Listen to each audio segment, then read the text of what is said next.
This is Revathi. Welcome back to అందమైన కథల పొదిరిల్లు.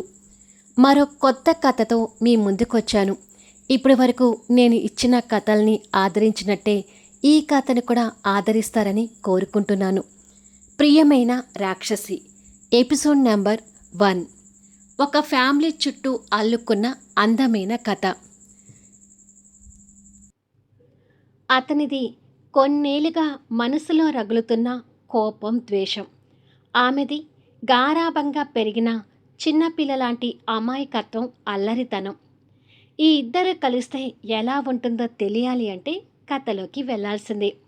ప్రేమ, అనుబంధాలతో కొంచెం కామెడీ కూడా జత కలిసి మిమ్మల్ని ఫుల్గా ఎంటర్టైన్మెంట్ చేయబోతున్న ఈ కథని మిస్ కాకుండా చూడండి.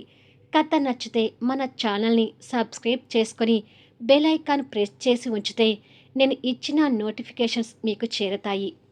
ఇక స్టోరీలోకి వెళ్తే, అది కాలేజ్ ప్రాంగణం. ఎంబీఏ స్టూడెంట్స్ తమ చదువుని పూర్తి చేసుకుని ఒకరికొకరు విడిపోతున్నందుకు కొంచెం ఎమోషనల్గా ఫీల్ అవుతూ మాట్లాడుతుంటారు.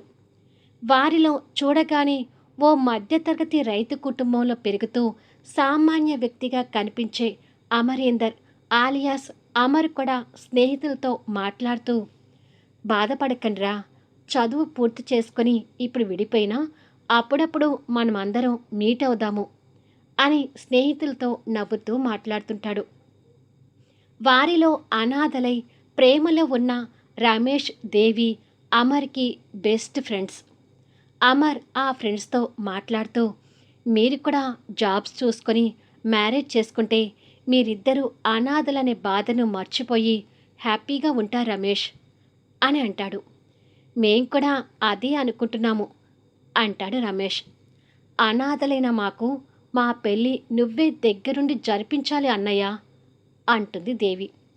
మీకు నేనెప్పుడు అండగా ఉంటానమ్మా అంటూ మంచి మనసుకు రూపమైన అమర్ వాళ్ళకి ధైర్యం చెప్తుంటాడు. అదే సమయంలో వీళ్ళకి కాస్త దూరంలో ఓ ఖరీదైన కారు వచ్చి ఆగుతుంది. డ్రైవింగ్ సీట్లో కూర్చున్న అమ్మాయి అందమైన చుడీదార్ ధరించి తన కళ్ళకున్న గాగుల్స్ను సెట్ చేసుకుంటూ కారులో నుంచి అమర్ని ప్రేమగా చూస్తూ కారు దిగుతుంది. అమర్ తనను గమనించకుండా స్నేహితులతో మాట్లాడుతూ ఉంటాడు. ఆ అమ్మాయి కారు దిగి డోర్ వేసి కార్కి ఆనుకొని నిలబడి లీవ్ చేసిన తన సిల్కీ హెయిర్ని స్టైల్గా వెనక్కి అనుకొని కళ్ళకున్న గ్లాసెస్ తీసి చేతిలో పట్టుకొని ఓ స్టైల్లో ఊపుతూ చూపుని మరో పక్కకు తిప్పకుండా అమర్ని చూస్తుంటుంది. తన డ్రెస్సింగ్ స్టైల్, ఒక చేతికి వాచ్, ఇంకొక చేతికి బ్రాస్లెట్, తన మెడలో సింపుల్ డైమండ్ చైన్ చూస్తే తను కోటీశ్వర్ల ఇంట పెరిగిన అమ్మాయిని అర్థమవుతుంటుంది. ఆ అమ్మాయి అమర్ని కాసేపు అలాగే చూసి అమర్ ముందు నుంచి లైబ్రరీ బిల్డింగ్ వైపు వెళ్తుంటుంది. అమర్ వెళ్తున్న తనని గమనించి, చదువైపోయాక ఇప్పుడు లైబ్రరీ వైపు వెళ్తుందేంటి అని అనుకొని మళ్ళీ రమేష్, దేవితో మాటల్లో పడతాడు. కొద్దిసేపటికి ఆ అమ్మాయి 3 అంతస్తుల బిల్డింగ్ ఉన్న ఆ లైబ్రరీ టెర్రస్ పైకి ఎక్కి, ఐ లవ్ యూ అమర్ అంటూ గట్టిగా అరుస్తుంది. దాంతో అమర్తో సహా అందరూ పైకి చూస్తుంటారు. అందరిలో కంటే అమర్ ఇంకా ఆశ్చర్యపోతూ తల పట్టుకొని చూస్తుంటాడు. ఐ లవ్ యూ అమర్, ఇప్పుడు కూడా నువ్వు నా ప్రేమను ఒప్పుకోకపోతే నేను ఇక్కడి నుంచి దూకుతాను అంటూ కేకలు వేస్తుంది. అమర్ తన వైపు కాస్త కోపంగా చూస్తూ, ఏయ్ నందిత, నీకేమైనా పిచ్చా అంటూ అరుస్తాడు. అవును, నువ్వంటే పిచ్చి, నీ మాట అంటే పిచ్చి, నీ నవ్వంటే పిచ్చి, చివరికి నీ ముద్దంటే కూడా పిచ్చే అంటూ సిగ్గుపోతుంది. వాళ్ళిద్దరి గురించి కాలేజీలో అందరికీ తెలుసు కాబట్టి నందిత మాటలకి కొంచెం నవ్వుతుంటారు. తన మాటలకి అమర్ తల పట్టుకొని, సిగ్గు లేకుండా ఇలా మాట్లాడుతుందేంటి అని అనుకుంటాడు. అమర్, ఈ రోజుతో మన కాలేజ్ స్టడీస్ అయిపోతున్నాయి కాబట్టి నువ్వు నన్ను ప్రేమిస్తున్నట్టుగా ఇప్పటికైనా ఒప్పుకోవాలి, లేదంటే ఇక్కడి నుంచి దూకుతాను అని బెదిరిస్తుంది నందిత. దాంతో దేవి, రమేష్ కంగారు పడుతూ, నందిత మొండిదిరా, నిజంగానే దూకుతుందేమో అంటాడు రమేష్.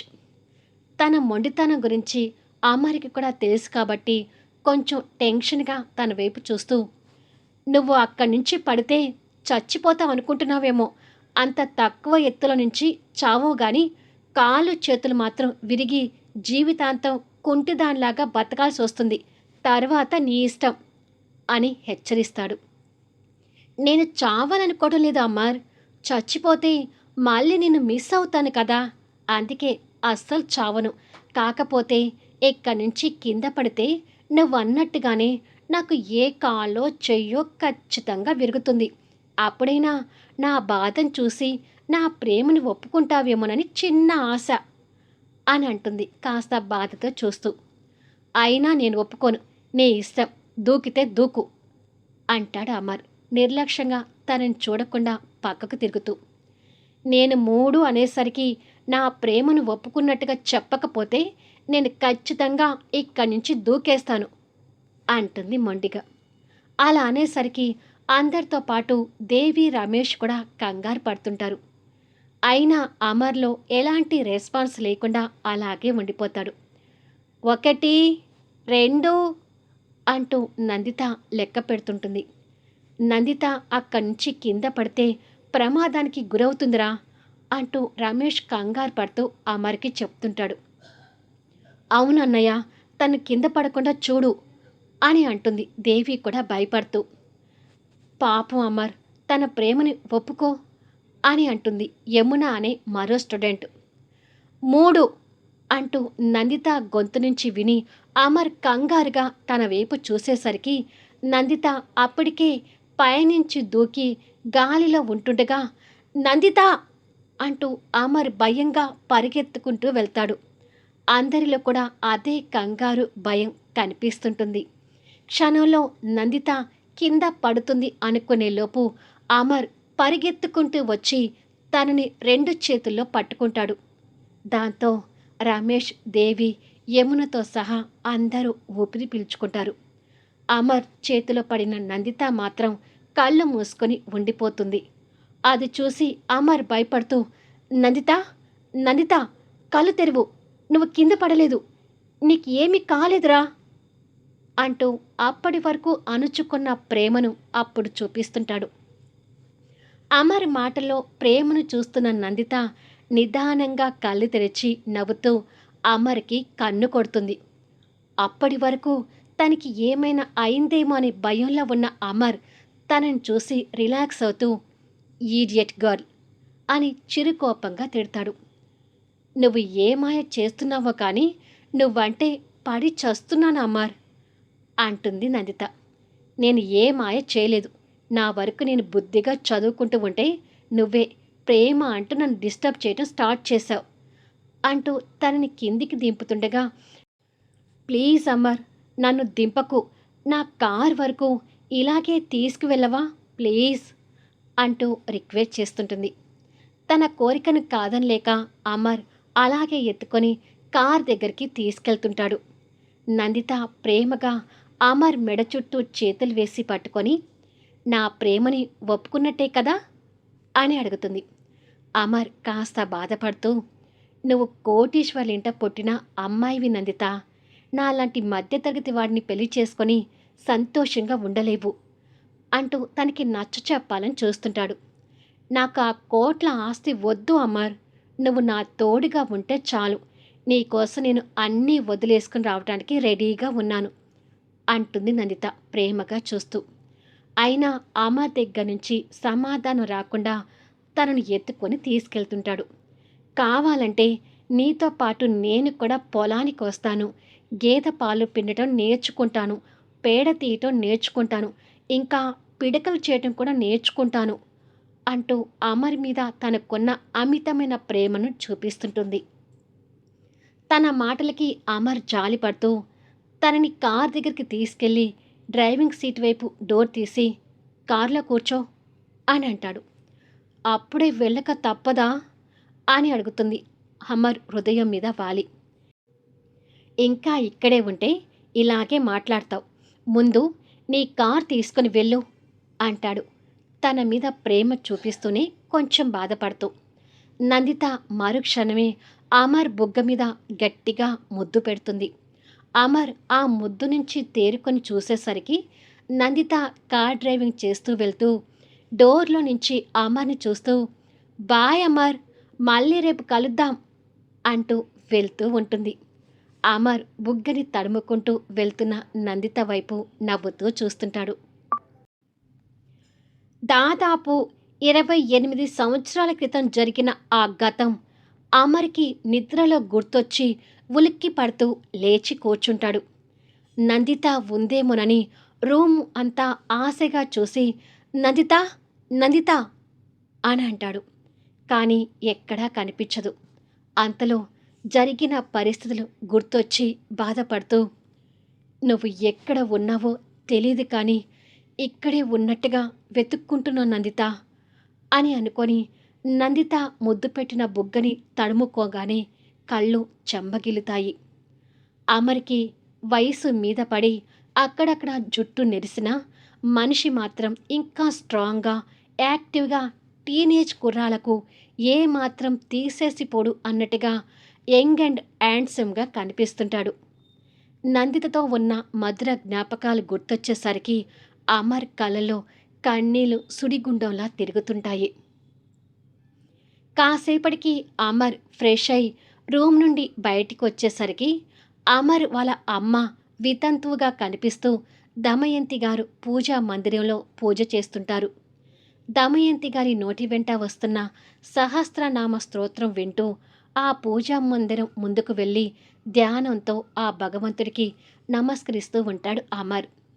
కొద్దిసేపటికి దమయంతి గారు హారతి ప్లేట్తో కొడుకు దగ్గరికి వచ్చి ఆప్యాయంగా చూసి కొడుకు నుదిటిన కుంకుమ దిద్ది, హారతి తీసుకో అమర్ అని అంటుంది.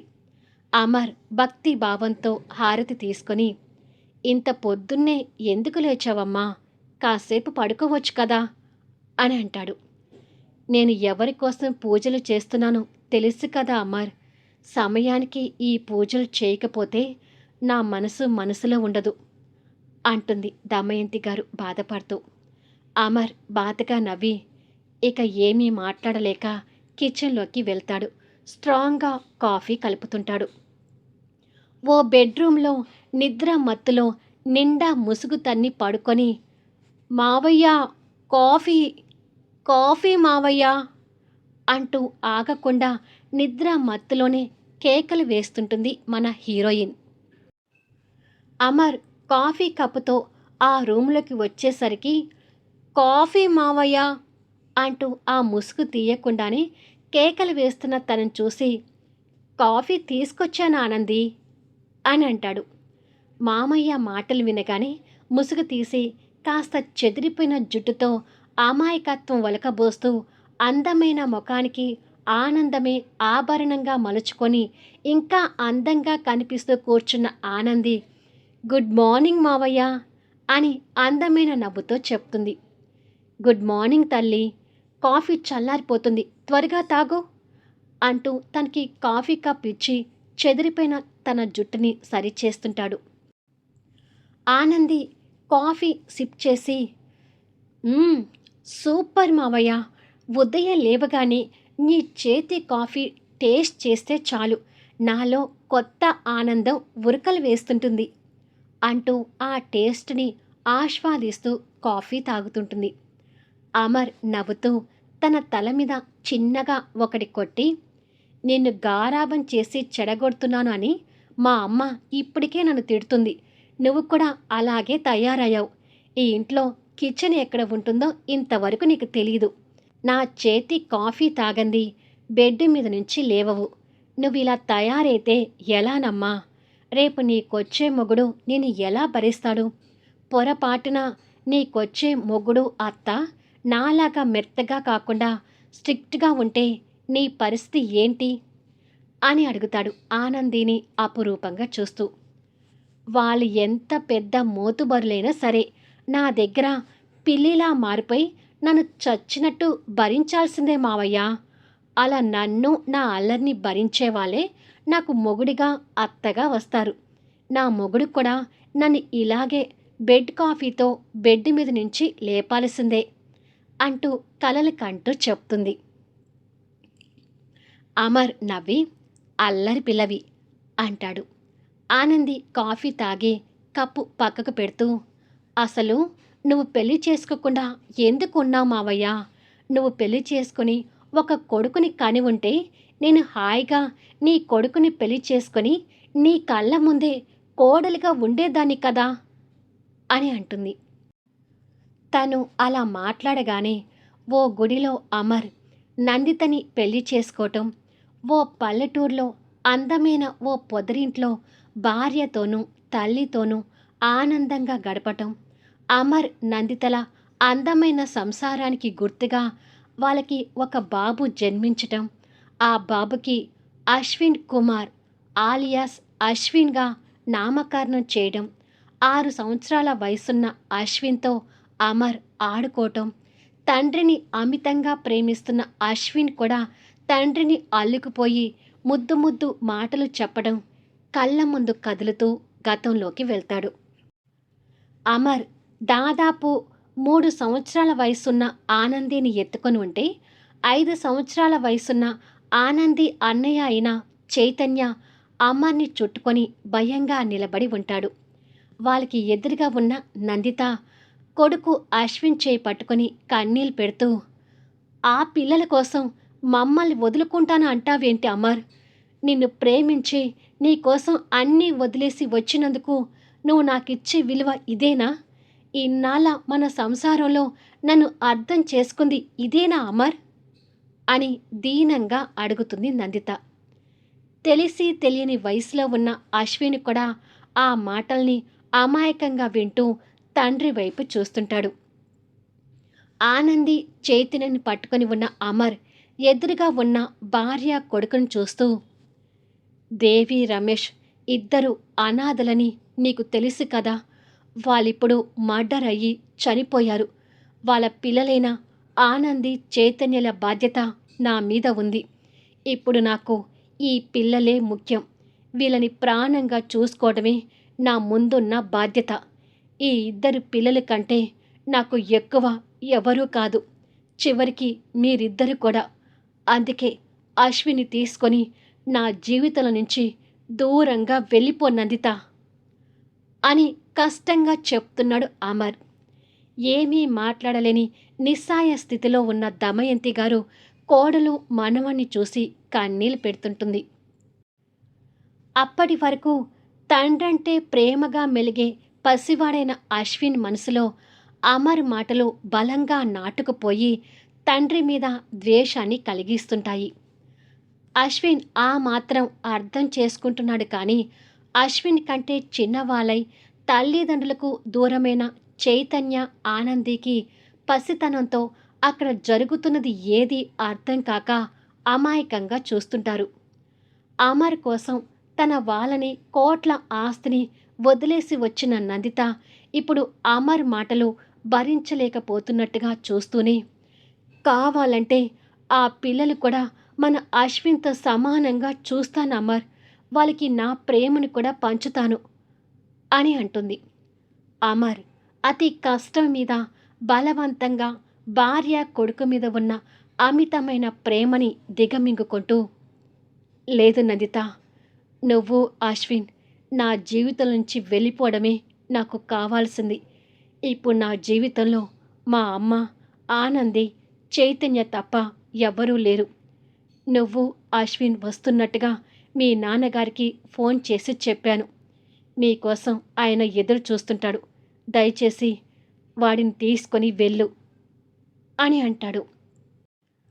అప్పటి వరకు నచ్చ చెప్పాలని చూసిన నందిత కూడా ఇక ఓపిక నశించి కోపం తెచ్చుకుంటూ, నిన్ను నమ్ముకొని వచ్చినందుకు నాకు బాగా బుద్ధి చెప్తున్నావు అమర్.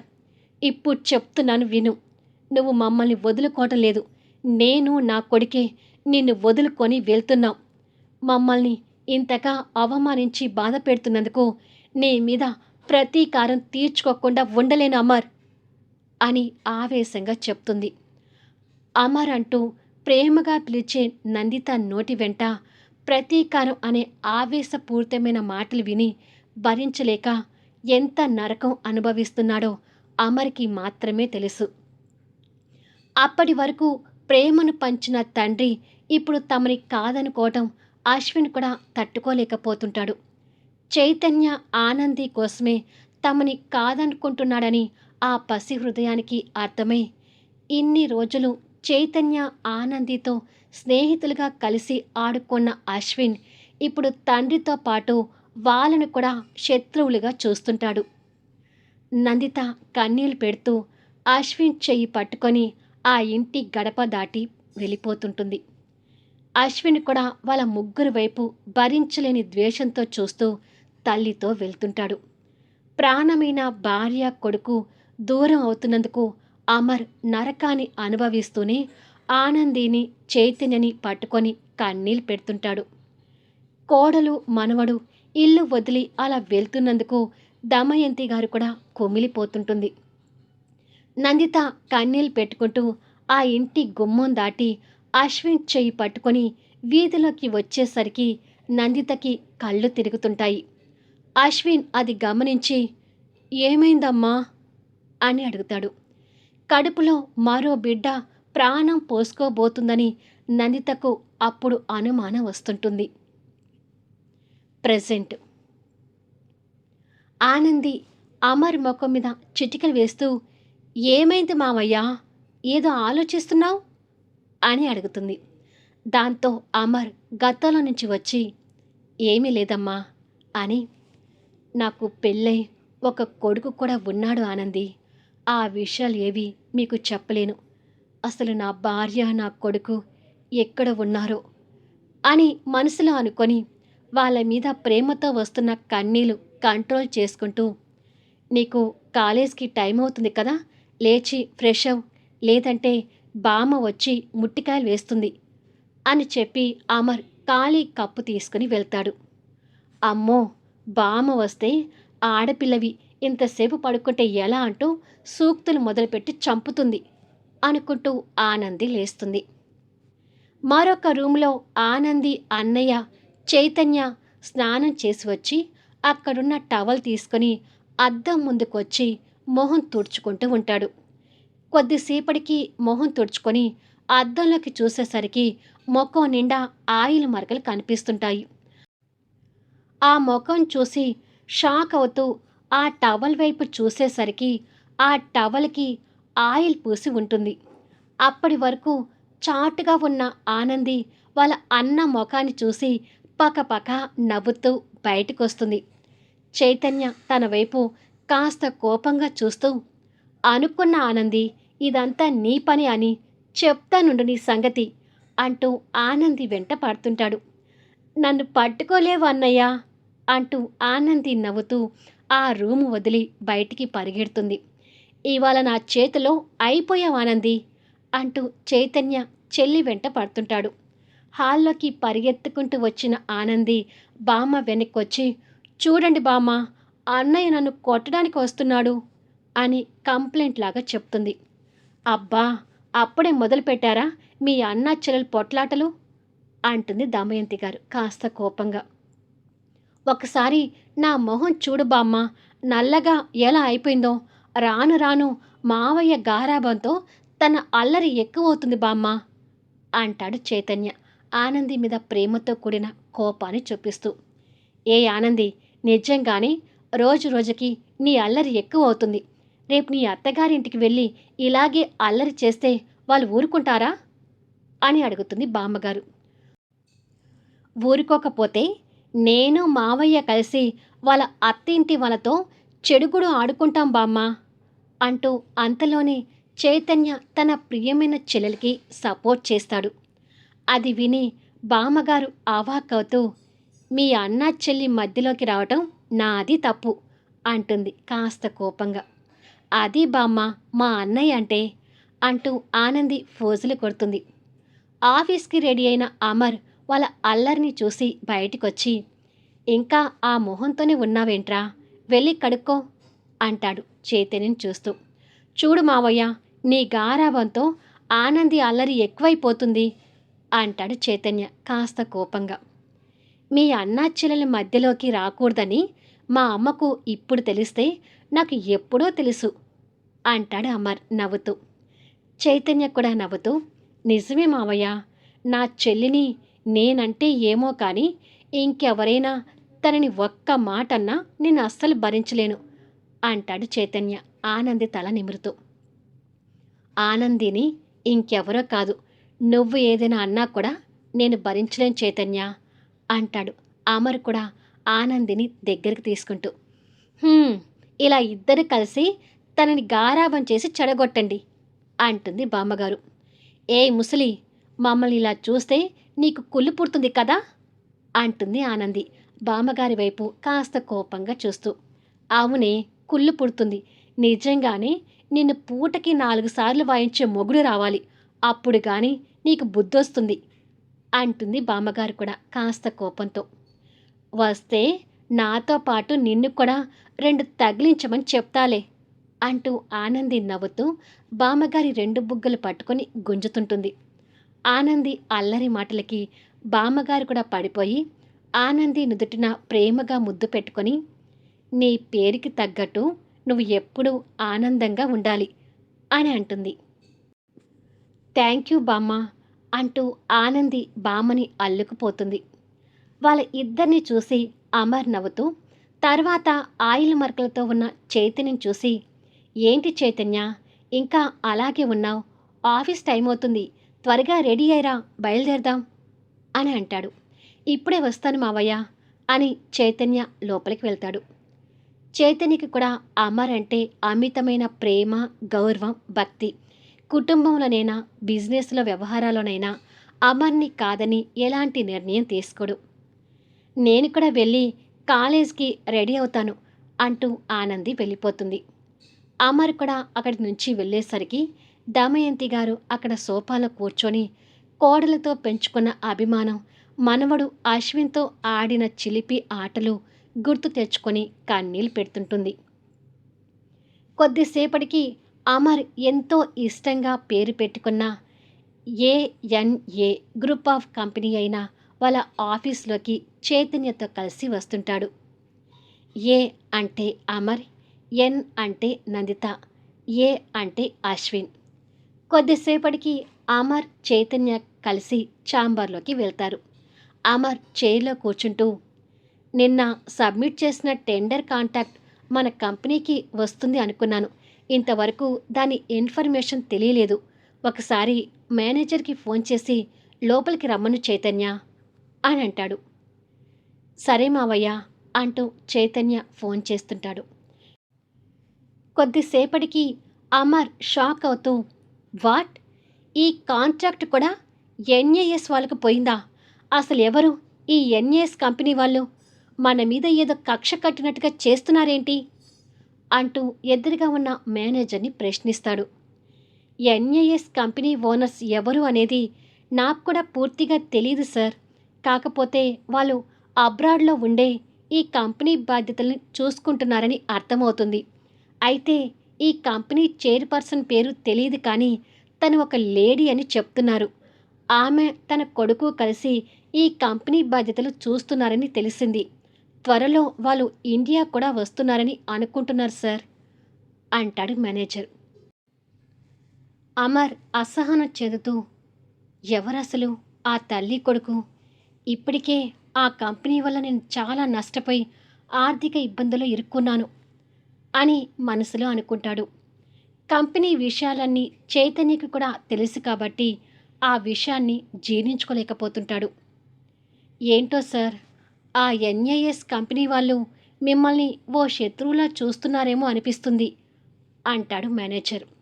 శత్రువు అనగానే చైతన్యకి 5 సంవత్సరాల క్రితం అబ్రాడ్లో ఓ యూనివర్సిటీలో తన శత్రువుతో గొడవ పడుతూ పోటాపోటీగా ఇద్దరు కింద పడి పొర్లుతూ కొట్టుకోవటం గుర్తొస్తూ, ఏ అశ్విన్, నీ అంతు చూస్తాను అంటూ చైతన్య, నువ్వేమిట్రా చూసేది, నేనే నీ అంతు చూస్తాను అంటూ అశ్విన్ కొట్టుకుంటూ ఉంటే మిగతా స్టూడెంట్స్ వచ్చి వాళ్ళిద్దరినీ విడదీస్తారు.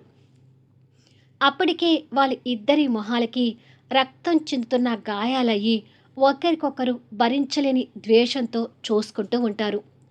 అందంగా రాజకుమారులా కనిపించే అశ్విన్ మొహంలో చైతన్యలో కనిపించే ద్వేషం కంటే ఇంక ఎక్కువే కనిపిస్తుంటుంది.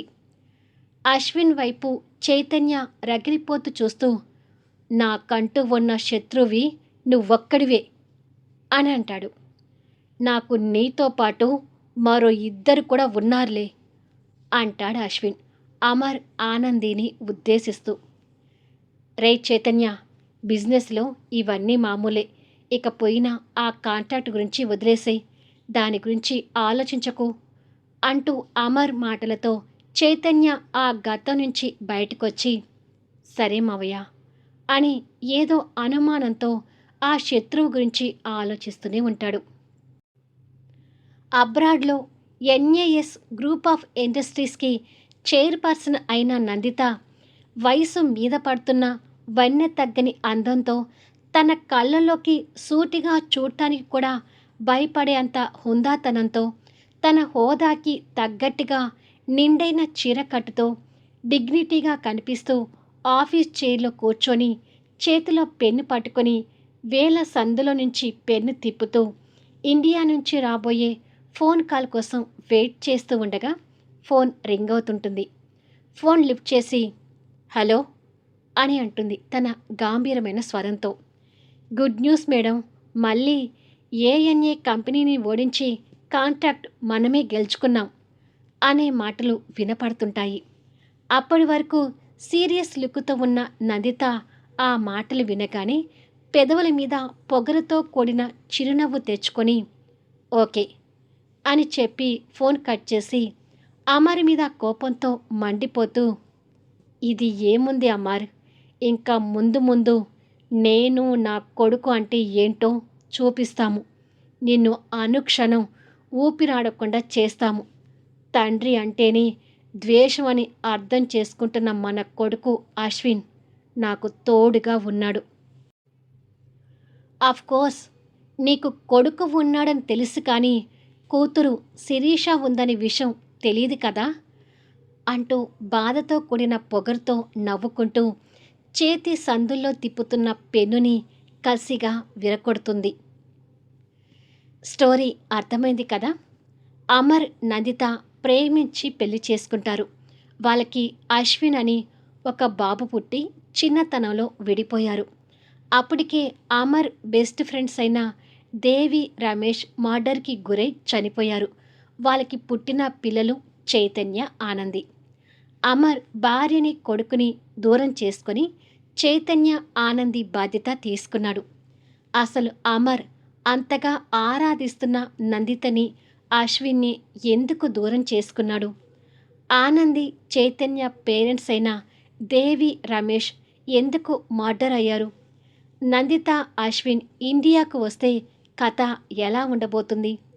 వాళ్ళని శత్రువులుగా చూస్తూ వాళ్ళ కంపెనీకి నష్టాలు తెచ్చేది భార్య, కొడుకు అని అమర్ తెలుసుకునే రోజు త్వరలోనే వస్తుందా?